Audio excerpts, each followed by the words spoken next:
कमाल है, भाभी माँ को कैसे पता चल गया कि आज मैं आलू के पराठे खाने वाला हूँ? अरे मुन्ना, मैं भी तेरे लिए सोच रही थी और तू आ गया।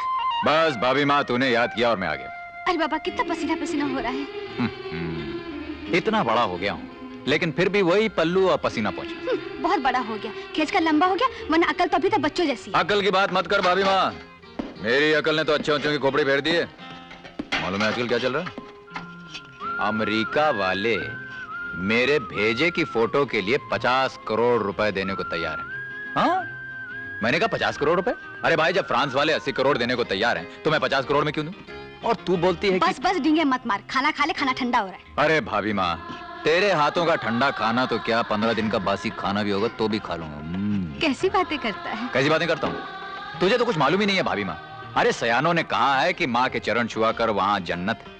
उनके हाथ का बासी खाना खाया कर, क्योंकि उसे खाने से संसार के सारे सुख और मोहब्बत मिलते हैं। आजकल बहुत बोलने लग गया है। तेरे सामने बोलता हूँ भाभी माँ, वरना मेरी सुनता कौन है?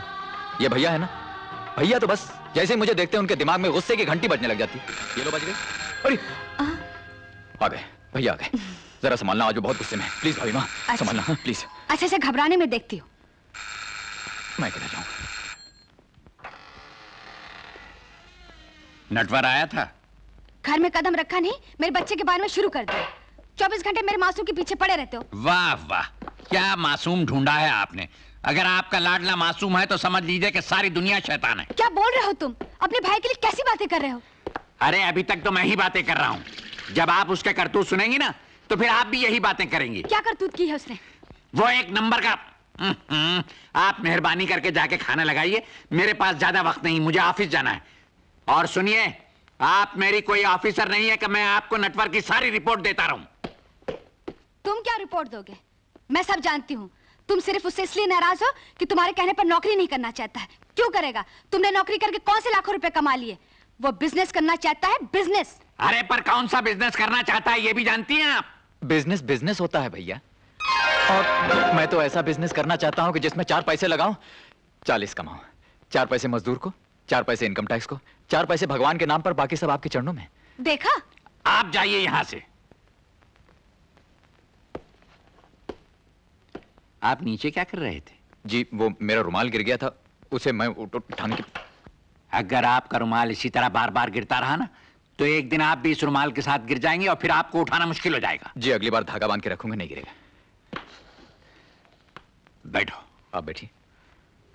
मैं कहता हूं बैठो। अरे कमाल करते, बड़ा भाई खड़ा रहा, छोटा भाई बैठने की हिम्मत कैसे कर सकता है? देखा कितनी इज्जत करता है तुम्हारी। आप जाएंगी यहां से कि नहीं? जाओ यहां से। मैं जानता हूं कितनी इज्जत करता है। देखो नटवर जी,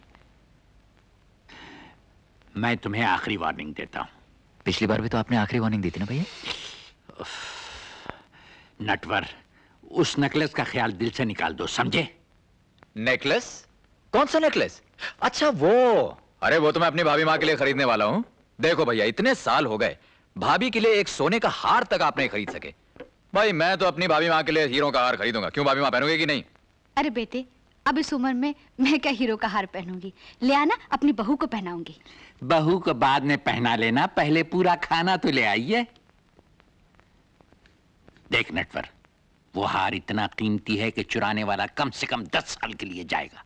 10 साल? अरे नहीं भैया, मेरे बिजनेस को 10 साल थोड़ी ना लगने वाले हैं। 10 महीने भी नहीं, 10 दिन कहिए। 10 दिन के अंदर तो मेरा माल एक्सपोर्ट होने लगेगा, पैसे आने शुरू हो जाएंगे। कर बेटी कर, जो बिजनेस तुझे करना है कर। मैं देखती हूँ तुझे कैसे रोकते हैं। देखो जी, क्या हुआ? जब भी मैं उसे समझाता हूं या नसीहत करता हूं, तुम अपनी टांग जरूर बीच में अड़ा देती हो। क्यों ना अड़ाऊं? मेरा बच्चा नहीं है? बच्चा बच्चा कहकर तुमने उसे सर पर चढ़ा लिया, यहां तक कि वो आवारा हो गया। क्या आवारागर्दी करता है? पूछो उससे। कहां गया नटवर? देखा, भाग गया ना। अरे पराठे भी गायब। अब मैं क्या तुम्हारा सर खाऊंगा?